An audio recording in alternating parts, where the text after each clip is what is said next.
Today I'm going to do a vlog on how we prepare for making more money besides eBay. What we do, like this is December, what we do is we flood eBay with everything that we can. And the reason being is because eBay, people get money, gift cards, stuff like that, where they can use the money wherever they want it. eBay being one. And so we load eBay up with everything that we can. And then about January, we hit the auctions hard and we get as much as we can, because February to April, everybody starts getting their tax returns. That is our busiest time of the year. It's from about the middle of December to April. What we do is each winter we already start planning for what we are going to do to make more money in April. So where we are currently living, we own 2 properties. Where we are currently living, our yard sale season starts about April. And what we do is when we start yard selling, I have my listings to where they end the 1st of April. And most of the time I will take at least 90-95% of our items on eBay and put them in a yard sale. And the reason why we do that is to turn it quickly. But you have to remember, is that money going to be profit? You do not want to have any money invested in anything when you're going to put it in a yard sale. And the reason is because you're cutting your profit margin. So what we do is, in my storage building, I did get out there and clean it out the other day. So I have one half is going to be yard sale stuff. The other half of the building is going to be eBay stuff. And like our refrigerator parts, some of our antique and vintage items that people just will not buy in a yard sale, we keep that on eBay. And then the rest of it will go to the yard sale. And we price the prices cheap. And what we do is we went to Walmart and bought the plastic 6-foot fold-up tables. They fold up and they are very easy to store. They are also relatively cheap. You can also pick them up on Craigslist, or if you have any Facebook yard sale pages, you can also pick them up there cheap. So what we do is we yard sale. And usually on average for one day, like a Saturday, we price our stuff pretty cheap. There's nothing over $5. So one day on Saturday, we'll make anywhere between $50 and $200. But at the first of the year, like April and May, we start on Thursday, Friday, and Saturday. We set up downtown at a gas station. I have set up there for over 20 years yard selling. And we will set up on Thursday, Friday, and Saturday and yard sale all 3 days. But on Saturday, we price our stuff even cheaper. That's less we have to haul home, but that's more money we have coming in. There was one Thursday we made about $600. We could not believe how busy we were. And I didn't know where all of these people were coming from. I was like, does anybody work anymore? So I'm not complaining, but it kind of confused me. But then what we do is we take that money and we put it back and we save it. And then at the end of the year, we take all of that money and we pay bills, or we buy stuff we need. Last year and this year was not very good years because of my back, which is getting a little bit better. But that's just how we work our yard sale stuff. So in the winter, we're already planning for the spring. And spring and summer is pretty much the same.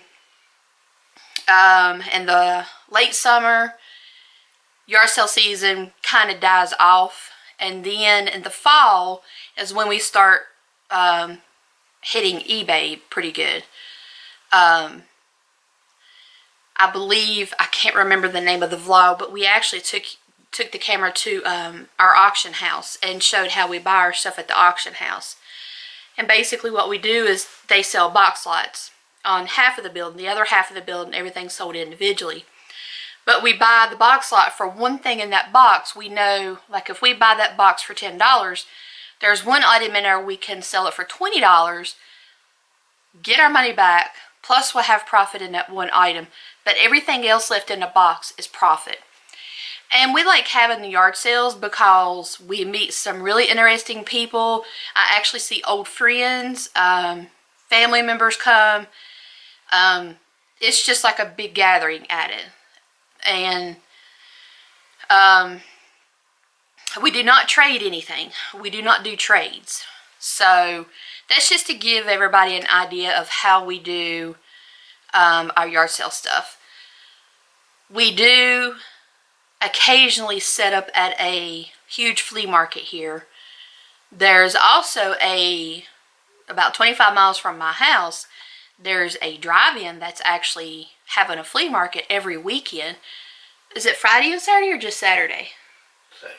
Just Saturday. So we may try it a few times. I'm not sure yet. I think it's $35 to set up for one day. And I think you're only allowed like a 10 by 10 spot. And good grief, we need a huge spot, at least a 20 by 20 or 30 by 30. So, and even then, when you're paying for something like that, you got to figure out how much profit you're going to make. Say if we have to get 2 spots and it's $70 for 2 spots, we got to figure out our gas over there, wear and tear on our vehicle. I'm going to say about $20, $20 to $30. So take $100 off the top. How much money are we going to make? That's what we look at also. I can set up at the gas station for free. And, but that's how we do it. So right now we are going into massive eBay mode. And then what we do is when we go to our other home and stay, I have our stuff timed to where it will fall off eBay.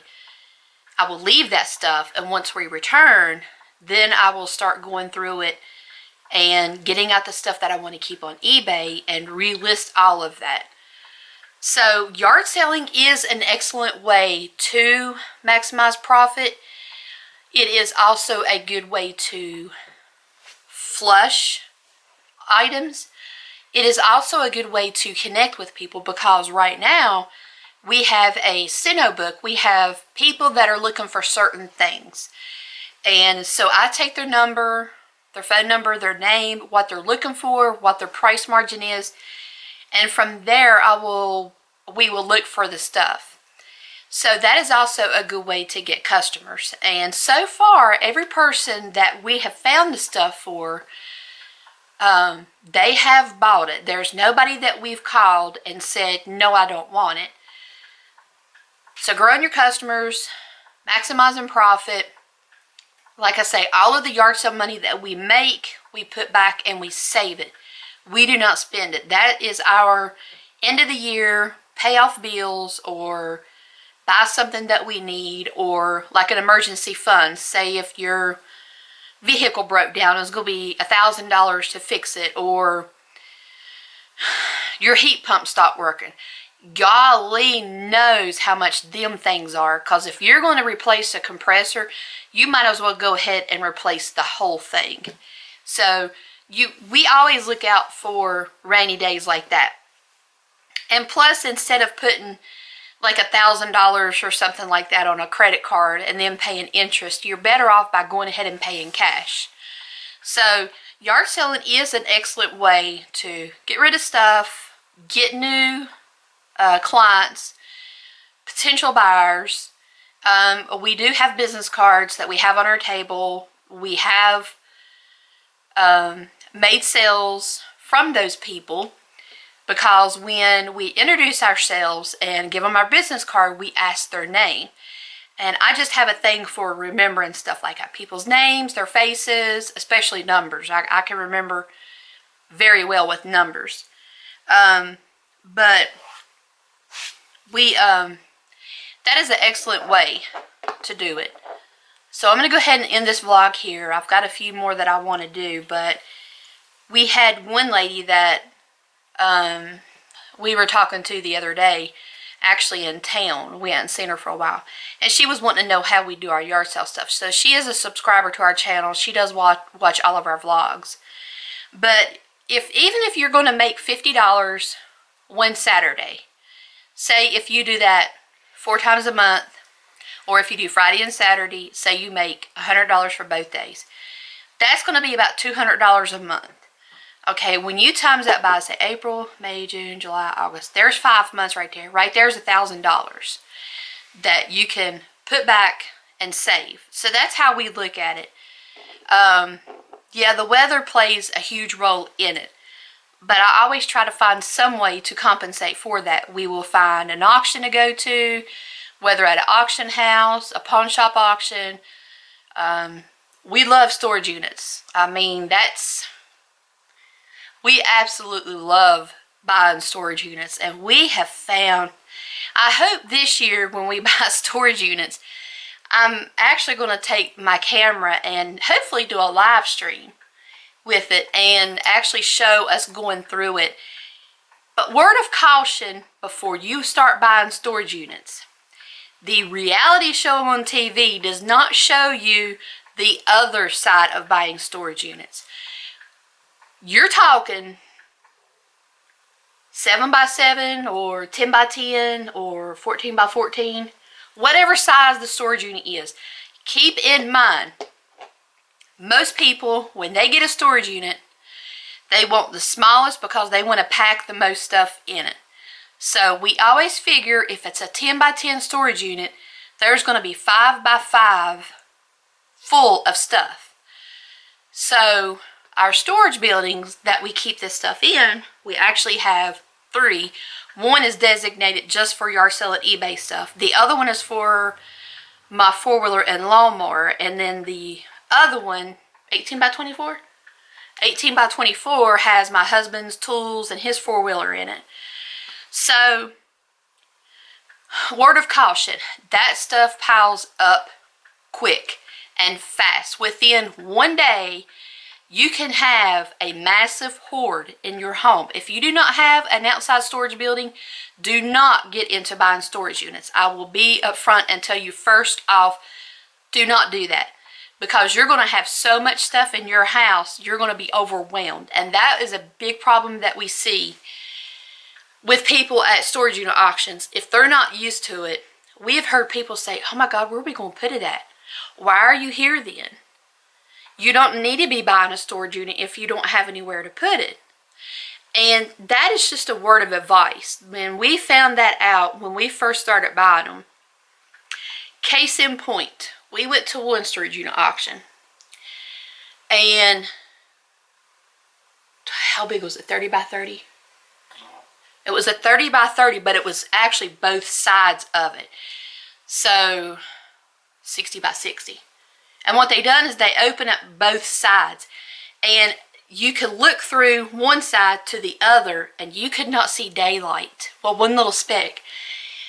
This was the biggest storage unit we had ever bid it on.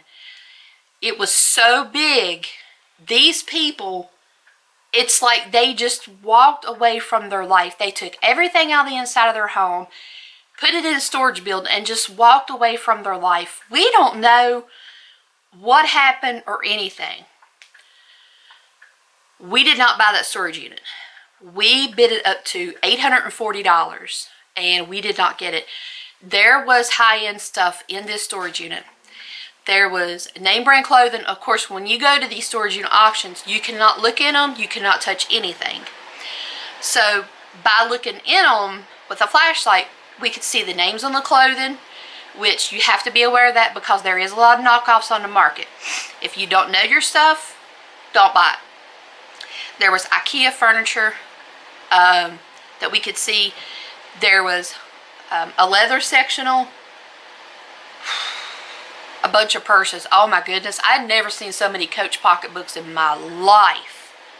It was full. I mean, there had to have been at least 50 Coach purses. And it's like I said, whoever these people were just walked away from life. I don't know what happened. On the other side was washer, dryer, refrigerator, stove, microwave,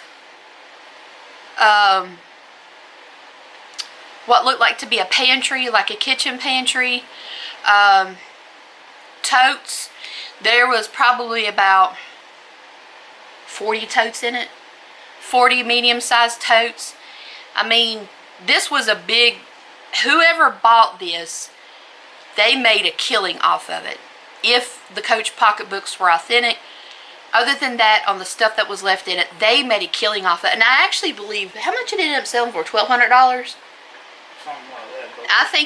I think it sold for about $1,200. Anyway, over and above all that, where are these people going to store that stuff? If they have to rent that storage unit, look at how much they're going to have to pay per month. That is dipping into your profit. The more you have to pay for storage, the less profit you're going to get. That's why I say, don't go to a storage unit auction and look and say, oh, let's bid on that. We can make money off of it. Okay, you've got till 5 p.m. that evening to get everything out of it and go. If not, then you have to pay a clean out fee, and you have to leave whatever is left.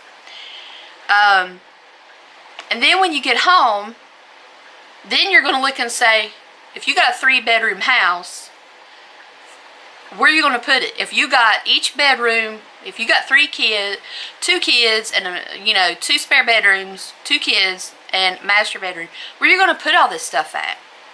And if you keep it for yourself, you're defeating the purpose. So, just be warned when you buy storage units, because I look at some of these people when they buy them, and me and my husband will stand there and actually laugh or shake our heads. They're there in a car, and then they're like, we have to find a truck. Who's got a truck we can borrow? Oh, I'll call such and such.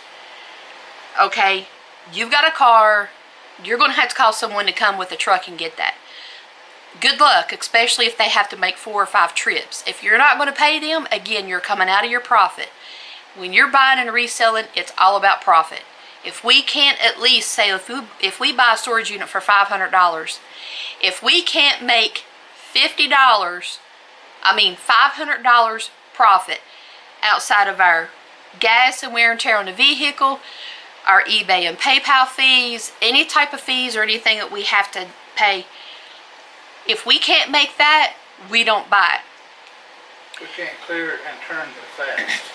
Yeah, and you also want to make sure that when you buy something like that, it sells fast, because you're talking a huge space. There was a 10 by 10 storage unit that we bought one time. Oh my word. It was full of ceramic molds, floor to ceiling. There was also a kiln in it. You had to pick these ceramic molds up by hand.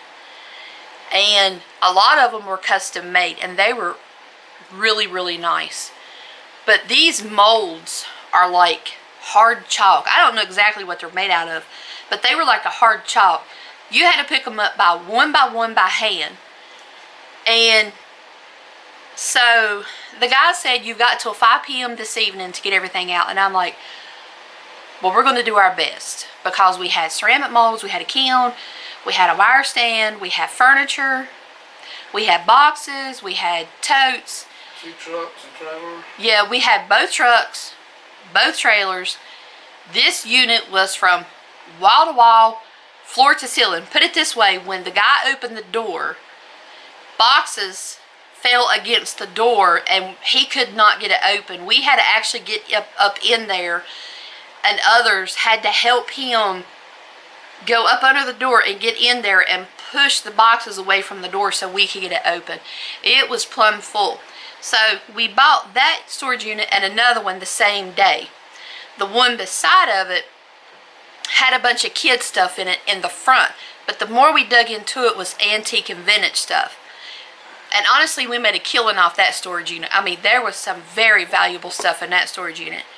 But there was a man and woman there, and I think we only paid like $10 for that storage unit because it had an old presswood furniture in the front of it.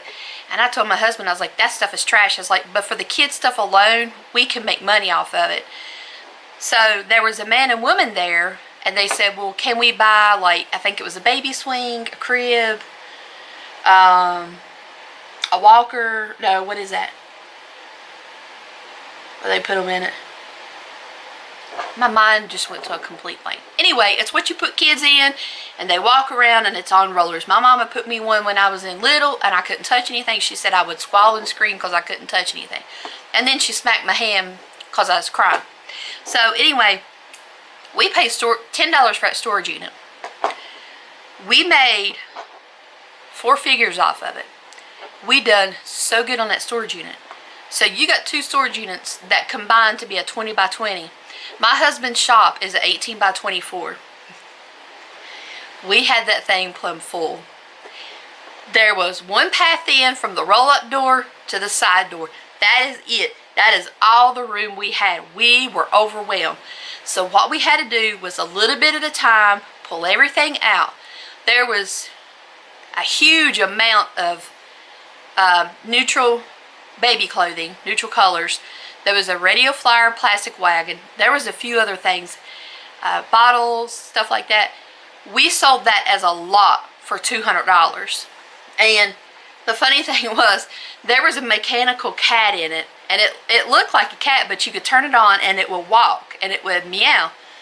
And our dog saw it because I had laid it to the side. We had turned it on to see if it works. The stuff that was trash went in the trash can. So when she heard us with that toy, and we do not know how she stole it. She must have snuck in behind my back because I had set it down behind me but on top of a box. And my husband was kind of sitting facing to me but turned a little bit. She must have snuck in at some point behind me. We did not know it. And she got that cat off that box. And she loves to swim. And we had her a little kitty swimming pool.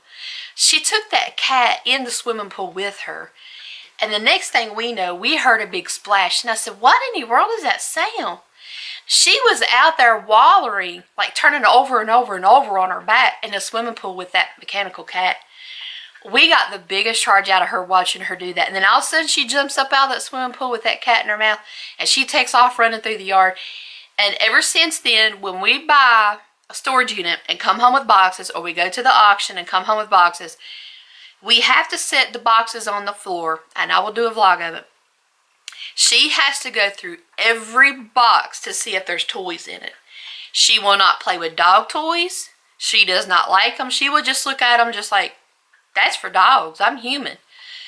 So she likes stuffed animals. She will not chew them up. She will not pull the stuffing out of them. She likes the ones that makes noise. And all she does is just run through the front yard with them. And then we went to another auction, and there was it's like a plush thing. It's too far away from me.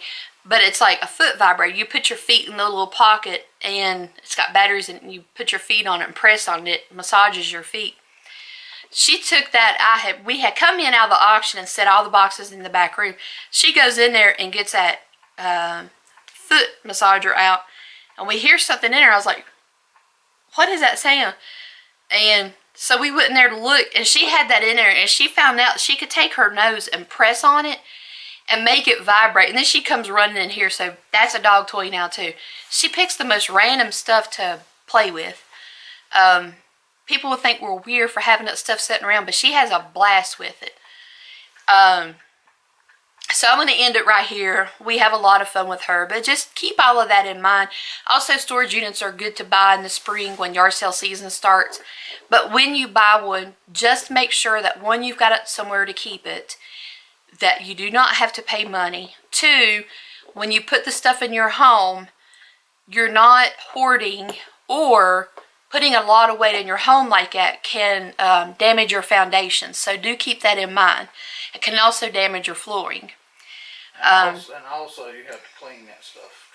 Yeah, a lot of stuff you have to clean, like the clothes and stuff when we buy them. Most of the time, sometimes I'll take them to the laundromat to the big boy if there's a lot of them, but for the other times, I'll just wash them in the washer and dry them.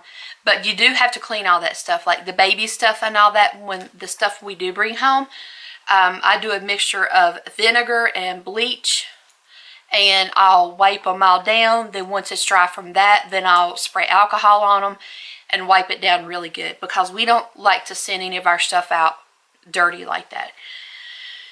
And then lastly, for storage units, you want to make sure you can cut a profit, because you have to bid on what you see. If there's a box that has jewelry on it, you cannot assume that there's jewelry in that box. You can think there is, but you have to bid on what you see. If you see furniture, though the back of that furniture may be to you, you don't even know if there's cushions in it or on it. You don't even know what condition it's in. We bought a storage unit one time. There was cat piss all in it, and all the furniture had to be thrown out. So you have to keep all of that in mind.